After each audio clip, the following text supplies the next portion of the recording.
Muy buenas noches a todos ustedes, gracias por acompañarme de nuevo en este espacio dedicado para temas jurídicos todos los jueves a las 7 de la noche. La semana pasada estuvimos hablando sobre la pensión de vejez en el régimen de ahorro individual con solidaridad. Hablamos sobre los requisitos, sobre que las personas en ese régimen no se pensionan por semana, sino por la cantidad de dinero que tengan ahorrado.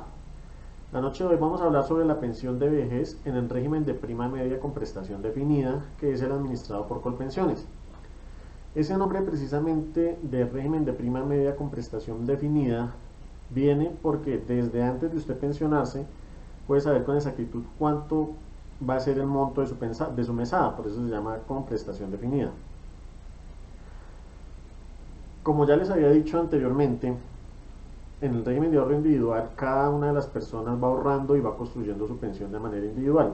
En Colpensiones, los que están en el régimen de prima media, todos los aportes que hacemos van a una bolsa común y esa bolsa común es la que comienza a pagar las pensiones de los que están actualmente pensionados.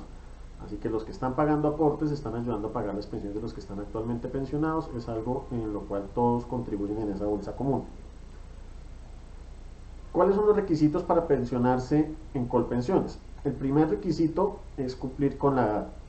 Actualmente las mujeres se pensionan a los 57 años y los hombres a los 62 y a ambos sexos nos obligan a cotizar 1.300 semanas. Ahora, en cuanto a ese cumplimiento de los requisitos de las semanas, pues tenemos que recordar lo que ya se habló en una transmisión anterior sobre la historia laboral. Primero, pues recordar que si hay situaciones en las cuales aparece en una relación laboral pero aparece con 0 semanas cotizadas, pues hay que hacer el requerimiento a la empresa para que responda por esas semanas que no pagó.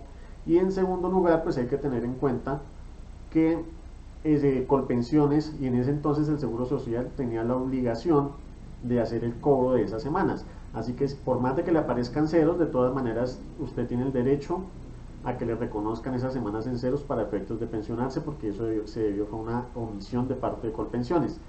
También estas 1.300 semanas se completan con semanas cotizadas, ya sea al Seguro Social o a Colpensiones, o con tiempos de servicios.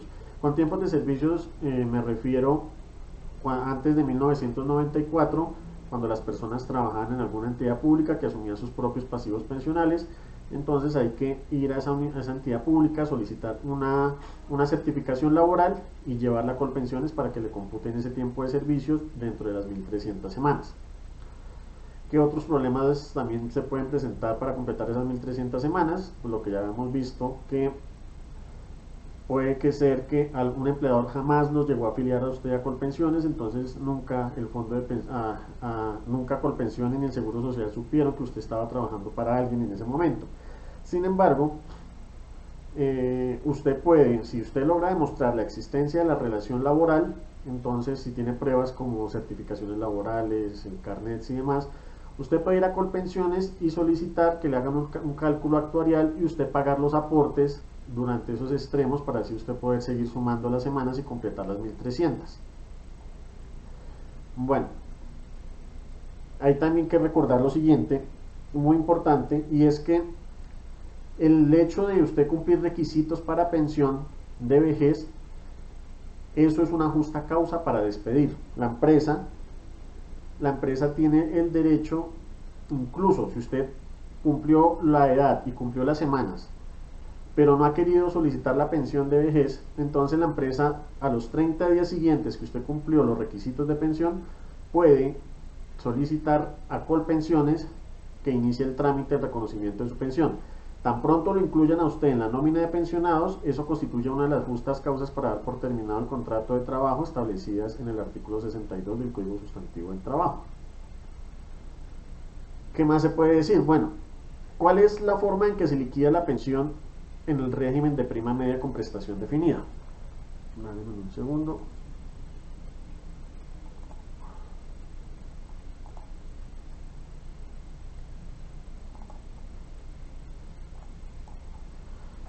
Bueno, la forma de liquidar la pensión de las personas que están en Colpensiones es la siguiente. Ya les había dicho que en el régimen de ahorro individual no importa el salario que usted gane, sino importa la cantidad de plata que usted logra ahorrar. En cambio, en el régimen de prima media, acá sí tiene que ver mucho el valor de los salarios que usted ganó durante toda su vida, la vida laboral, es decir, las cotizaciones que usted hizo. ¿Por qué? Porque al momento de liquidar la pensión se debe sacar el ingreso base de liquidación, que básicamente es coger precisamente todos los salarios por los cuales le cotizaron durante toda su vida o durante los últimos 10 años, lo que más le convenga, y a ese promedio se le va a aplicar una tasa de reemplazo. Esa tasa de reemplazo es un porcentaje que va a significar cuál es el valor de su primera mesada pensional. ¿Por qué digo que se aplica el promedio de los salarios de toda la vida o de los últimos 10 años actualmente? Porque es que antes de unas modificaciones que hubo la ley 100, las personas se pensionaban con 1000 semanas. Y decía el texto original de la ley 100 que los que siguieran cotizando y completaran más de 1250 semanas tenían derecho a que su prestación de vejez se estudiara con el promedio de las cotizaciones de toda la vida o de los últimos 10 años. Pero como actualmente todos nos estamos pensionando con 1300 semanas, quiere decir que ese beneficio de estudio de toda la vida o los últimos 10 años nos aplica absolutamente a todos. Entonces, la tasa de reemplazo es el porcentaje que se aplica sobre el IBL. Esa tasa de reemplazo también va a estar definida de acuerdo al valor de los salarios o el monto de salario que usted tenga. Entre más alto sea su salario sobre el cual ha venido cotizando, más baja va a ser la tasa de reemplazo. Y entre menos sea el salario con el cual usted cotiza, más alta va a ser la tasa de reemplazo. Esto se diseñó como una forma de justicia pensional. ¿En qué sentido? Pues entre el que más gana, el que más llegó a ganar durante toda la vida, pues se le va a reconocer un poco menos de pensión respecto al salario que venía devengando, pues porque es una persona de altos ingresos. Y al que venía ganando menos, pues se le va a reconocer una tasa de reemplazo más alta, pues en consideración de que es una persona que siempre ha ganado poco durante toda su vida. En ese sentido, debemos partir de que las personas que ganan un mínimo, las personas que ganan incluso por ahí hasta 5 millones, la tasa de reemplazo va a comenzar a partir del 65% del ingreso base de liquidación. Es decir, digamos que si en promedio durante los últimos 10 años una persona se estaba ganando, digamos, 1.000.000 de pesos, por ejemplo, o no, digamos que se estaba ganando 10 millones de pesos, y si le aplica esa tasa de reemplazo del 65%, pues le va a quedar una pensión de 6,5 millones. Entonces, repito, las pensiones en su inmensa mayoría van a arrancar a partir del 65% del promedio de los salarios que usted ganó durante sus últimos 10 años de cotizaciones o durante toda la vida. Bueno, pero ¿qué pasa si las personas después de cumplir ese requisito de las 1300 semanas siguen cotizando? Pues bien, por cada 50 semanas adicionales, la pensión se les va a incrementar en un 1.5% hasta llegar máximo hasta el 80% del ingreso base de liquidación, es decir, máximo hasta el 80% del promedio de los salarios que usted devengó durante toda la vida o durante el último año o durante los últimos 10 años. Ahora, ¿qué pasa si usted cumplió la edad pero está supremamente lejos de las semanas? Pues acá es lo que se denomina la indemnización sustitutiva. Así como en lo del régimen de ahorro individual les expliqué que se existía una devolución de saldos, es decir, la plata que usted tenía ahorrada en esa cuenta individual, si no le alcanzó el capital suficiente para pensionarse con un salario mínimo, que tal como lo dijimos la semana pasada son 284 millones actualmente, y usted no alcanzó a ahorrar esos 284 millones, y tampoco alcanzó a cotizar 1150 semanas y cumplió la edad, entonces le van a devolver esa plata que está en su cuenta de ahorro individual, se la devuelven en los fondos privados. En Colpensiones la figura ya no se llama devolución de saldo, sino que se llama indemnización sustitutiva. Bueno, acá tenemos una pregunta. ¿Cuándo se considera una persona como prepensionado? ¿Y qué puede hacer la persona si fue despedida faltándole casi un año para cumplir las semanas y es de considerar que una persona con más de 60 años no consigue trabajo para continuar trabajando? Bueno, don Miguel, prepensionado es una situación que también viene de lo que se llama retén social. El retén social pues es una estabilidad laboral reforzada que se le concede a ciertas personas. ¿A qué personas? A madres o padres cabeza de familia y a personas que se consideran prepensionadas. Los prepensionados son aquellas personas que les faltan menos de 3 años para cumplir los 2 requisitos de pensión. es decir, tanto la edad como las semanas. Usted no se puede considerar prepensionado si está cerca de cumplir los 62, pero le faltan muchísimas semanas, es decir, dentro de esos últimos 3 años tiene que usted estar cerca de cumplir los dos requisitos, tanto la edad como las semanas. Esas son las personas que se consideran prepensionadas. Si en efecto usted si está a menos de 3 años de pensionarse, si usted sí cumple con el requisito de las 1300, si sí va a cumplir con el requisito de las 1300 semanas a los 62 años en caso de ser hombre, o 57 años en caso de ser mujer, entonces, y lo despiden, usted tiene derecho que incluso hasta por vía de tutela se reconoce el derecho a la estabilidad laboral reforzada, y en muchos casos ordenan el reintegro. ¿Por qué digo que en muchos casos? Porque hay algunas excepciones que se han llegado a presentar y es el tema, digamos, de los concursos. Cuando una persona está trabajando en una alcaldía o en una entidad pública y resulta que se realiza un concurso, recordemos que en Colombia por disposición de la Constitución Política los cargos públicos deben estar designados en su mayoría por meritocracia. Entonces si llega a haber un concurso y llega la persona que ganó ese concurso y concursó por su cargo, si hay varias sentencias de la Corte Constitucional que de todas maneras han dicho que deben primar los derechos de la persona que ganó ese puesto por concurso. En cambio, en una empresa privada sí lo tienen que seguir manteniendo con estabilidad laboral reforzada. También hay que tener en cuenta que la entidad pública también está en el deber de ofrecerle a usted otro cargo. O sea, la única forma en que lo saquen cuando llega alguien de concurso es que en definitiva dentro de la planta de personal de la entidad pública no exista ningún otro cargo que le puedan ofrecer a usted. Bueno, continuamos. Entonces, cuando usted ya alcanzó la edad de pensión y está muy lejos de cumplir el requisito de las semanas, entonces ahí le van a devolver ese dinero de los aportes que usted alcanzó a hacer y eso se llama indemnización sustitutiva. Básicamente lo que hacen es indexar, es decir, traer a valor presente todos los aportes que usted hizo durante toda su vida y se los devuelven con el valor actual. ¿Qué diferencias tiene esta figura con la de los fondos privados? Pues que en los fondos privados le van a devolver a usted mucha más plata cuando no tiene el derecho a la pensión. ¿Por qué? Porque es que los fondos privados se ponen a trabajar el dinero y lo ponen a rentar, y esas rentas, esa rentabilidad se la van a sumar a su cuenta de ahorro individual. En cambio, con pensiones, al momento de entregarle a usted la indemnización sustitutiva, no le van a entregar ningún tipo de rendimiento financiero. Entonces, insisto, únicamente le van a traer ese valor presente, el dinero que usted alcanzó a cotizar.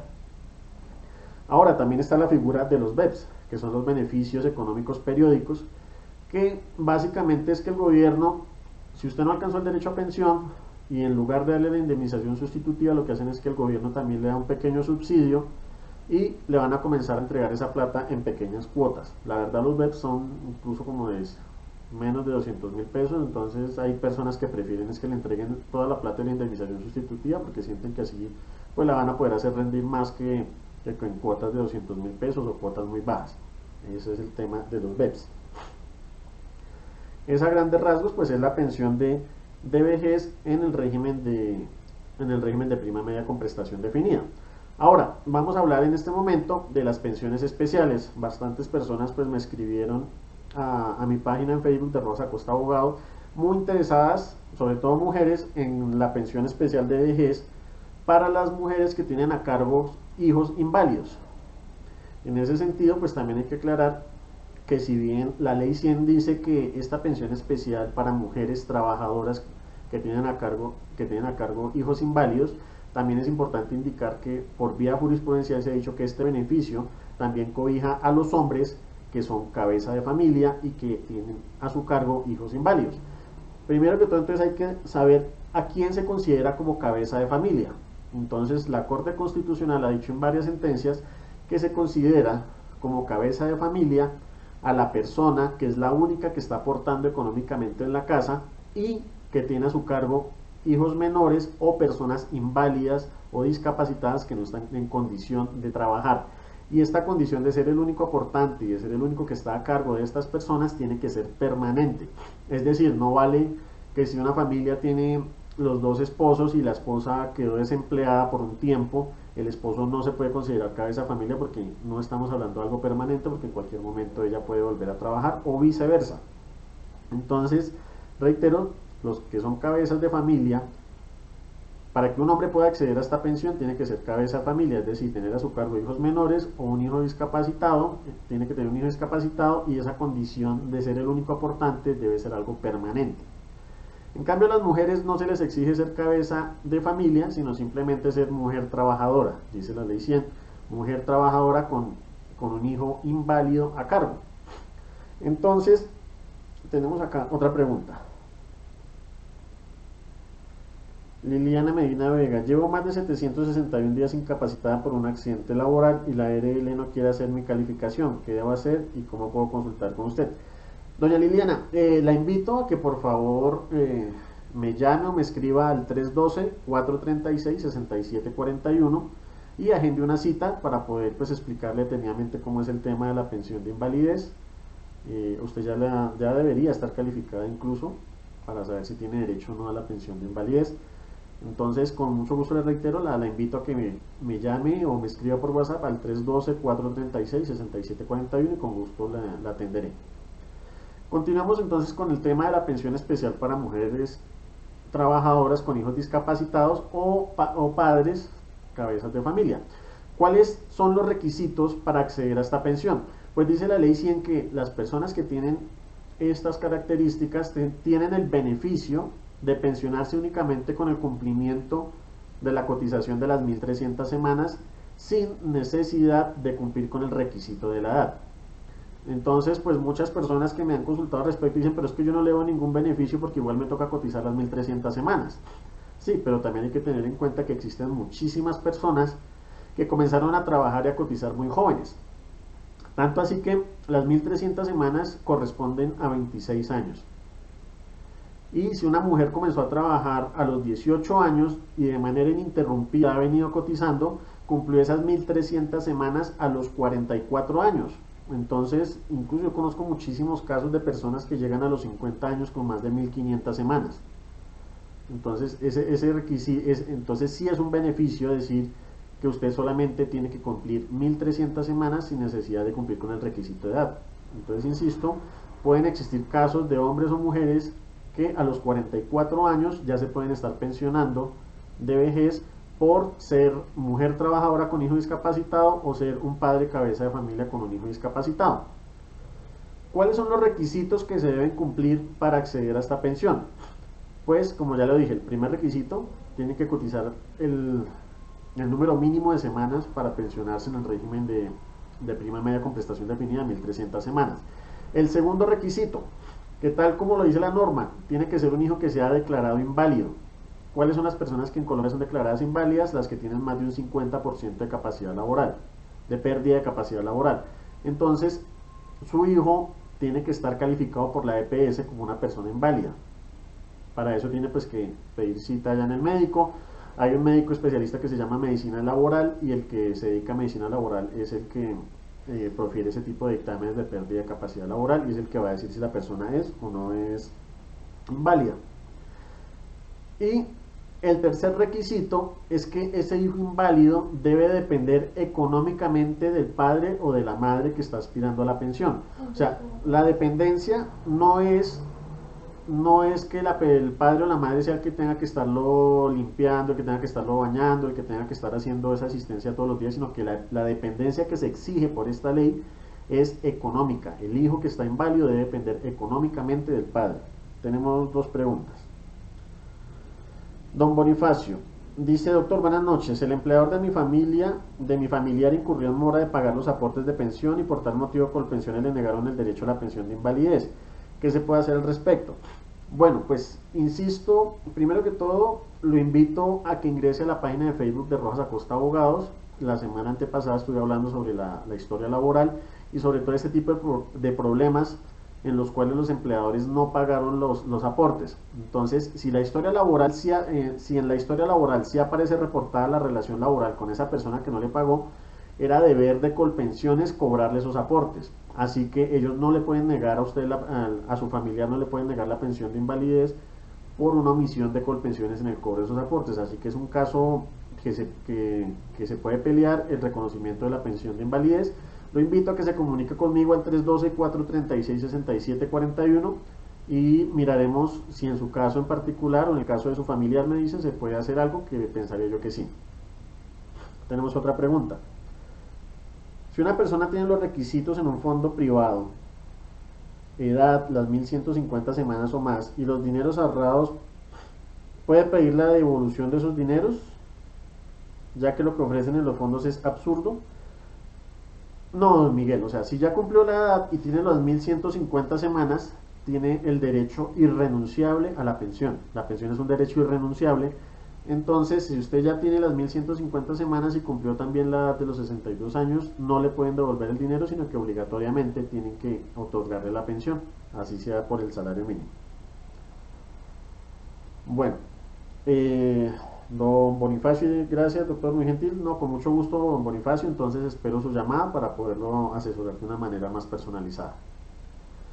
Entonces, esa es la pensión especial para las mujeres trabajadoras con hijos discapacitados u hombres cabeza de familia con hijos discapacitados. Cualquier duda, cualquier comentario, pues pueden escribirlo acá en esta transmisión o pueden llamarme al número que aparece en sus pantallas. La segunda pensión especial es para personas que se encuentran discapacitadas. Pensión de vejez para personas que se encuentran discapacitadas. ¿Y por qué es una pensión de vejez especial para discapacitados y no es una pensión de invalidez? Pues bien, recordemos que para acceder a la pensión de invalidez hay que cumplir con dos requisitos. Primero, tener una pérdida de capacidad laboral superior al 50%, y el segundo es haber cotizado al menos 50 semanas en los últimos 3 años anteriores a la fecha de estructuración o de la calificación. Eso lo veremos en una próxima transmisión, donde hablaré específicamente sobre la pensión de invalidez. Entonces, hay personas que no cumplen esos requisitos, pero igual están lesionados, igual están muy mal en su salud, y por más de que no alcancen a ser inválidos, sí tienen una disminución física que los pone en desventaja. Entonces, la ley 100 para ellos también creó un beneficio. ¿En qué consiste este beneficio? En que las personas que tienen una deficiencia física, psíquica o sensorial del 50% pueden pensionarse con 55 años y habiendo cotizado tan solo 1000 semanas. Ya explico detenidamente a qué corresponde esa deficiencia. Entonces, recuerden, el beneficio es que se pensionan a los 55 años, sin importar si son hombre o mujer. El hecho es que tengan una deficiencia física o psíquica sensorial del 50%, se pensionan a los 55 años y tan solo con 1000 semanas cotizadas. Los demás nos pensionamos con 1300 semanas y estas personas se pensionan con 1000 semanas. Entonces hay un beneficio bastante grande para ellos. Entonces, ahora sí viene el tema de qué es esa deficiencia física, psíquica o sensorial. Cuando a una persona le califican la pérdida de capacidad laboral, le suman 3 factores. El primero es la deficiencia, que la deficiencia es la pérdida o funcionamiento, la pérdida funcional o anatómica que usted puede tener en el cuerpo a raíz de la enfermedad o del accidente.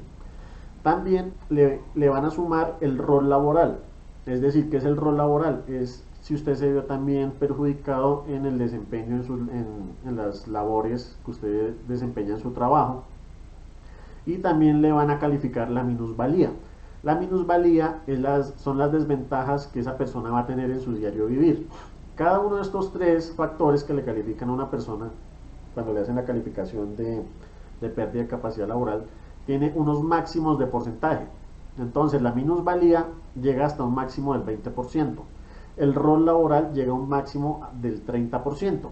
Y la deficiencia, que es la que nos interesa en este momento para esta pensión especial para personas con discapacidad, la deficiencia llega hasta un máximo del 50%.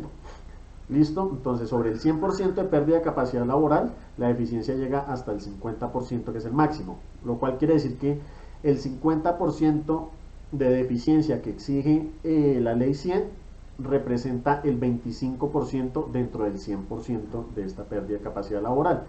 Entonces, si a usted le negaron la pensión de invalidez, lo primero que tiene que hacer en este momento es ir a su dictamen de pérdida de capacidad laboral y mirar en cuánto está el porcentaje de deficiencia. Si su porcentaje de deficiencia está en un 25% o más, llámeme y tramitamos inmediatamente su pensión especial de vejez para personas discapacitadas siempre y cuando ya tenga más de 55 años y más de 1000 semanas cotizadas.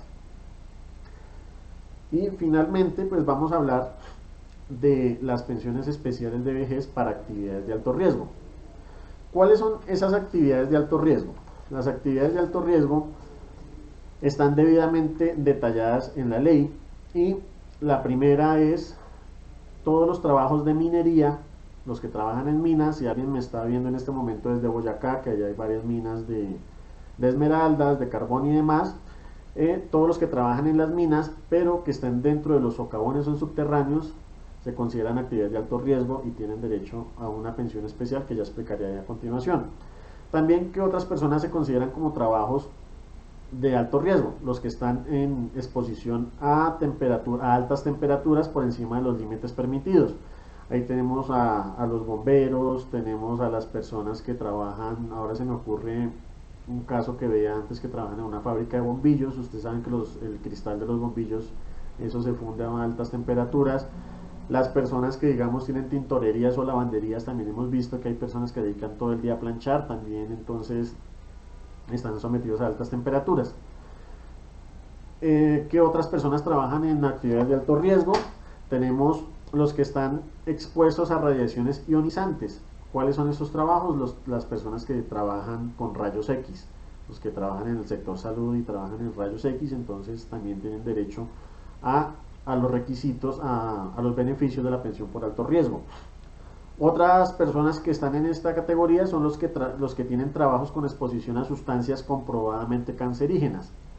¿Como cuáles? Recordemos, por ejemplo, el asbesto. El asbesto fue prohibido en Colombia apenas hasta hace 2 años. Antes de eso, todas las industrias que quisieran podían utilizar el asbesto, y el asbesto es un producto, una sustancia que está totalmente reconocida como altamente cancerígena. Entonces, si usted trabajó varios años en alguna empresa que utilizaba ese material, lo invito a que consulte conmigo y miraremos la forma en que se pensiona antes que los demás. Otras personas que también se pensionan con este beneficio son los controladores aéreos. Y también tenemos a los cuerpos de bomberos. Los bomberos también se pensionan antes que con los beneficios de estas pensiones por actividades de alto riesgo. Y finalmente tenemos a las personas que prestan sus servicios al IMPEC, pero que prestan el servicio al IMPEC como guardias. Las personas que trabajan en el área administrativa no, tienen que ser los guardias los que están directamente relacionados con los presos. ¿Cuáles son los requisitos para pensionarse con estos beneficios de actividad de alto riesgo? Los requisitos son haber cotizado pues también las 1300 semanas, pero de esas 1300, 700 semanas tienen que haber sido cotizadas al menos bajo actividades de alto riesgo. Entonces usted si alcanzó a cotizar 700 semanas en un trabajo de alto riesgo y después se pasó a un trabajo normal, usted igual puede acceder a esta pensión. El hecho es completar las 1300, pero que esas 1300, 700 semanas sean por actividades de alto riesgo. Y el segundo requisito es cumplir la edad de 55 años. Pero acá viene otro beneficio. Por cada 60 semanas adicionales a las primeras 1300, a usted le pueden disminuir 1 año en la edad mínima de pensión. Es decir que a las 1360 semanas usted ya no se va a pensionar a los 55, sino que se va a pensionar a los 54. Y así sucesivamente, máximo hasta los 50 años. O sea, máximo usted se puede acoger a este beneficio hasta los 50 años. Entonces, esa es una pensión que les recomiendo también. Hay muchas personas que no tienen idea de que existen estos beneficios. Ahora, también hay un requisito muy especial, y es que las cotizaciones para estas actividades de alto riesgo ya no van a ser por el 16% que les expliqué la semana anterior, sino que se deben cotizar es por un 26%. Sin embargo, al trabajador ese 10% no lo afecta para nada, porque el que tiene que pagar ese 10% adicional es el empleador. Entonces, ese es el tema por hoy. Creo que se nos acabó ya el tiempo.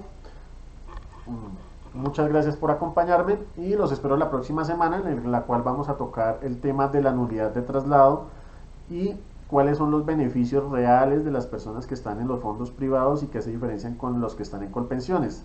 Entonces los invito a que dentro de 8 días estén muy pendientes de la transmisión para tocar ese tema. Que tengan feliz noche, hasta luego.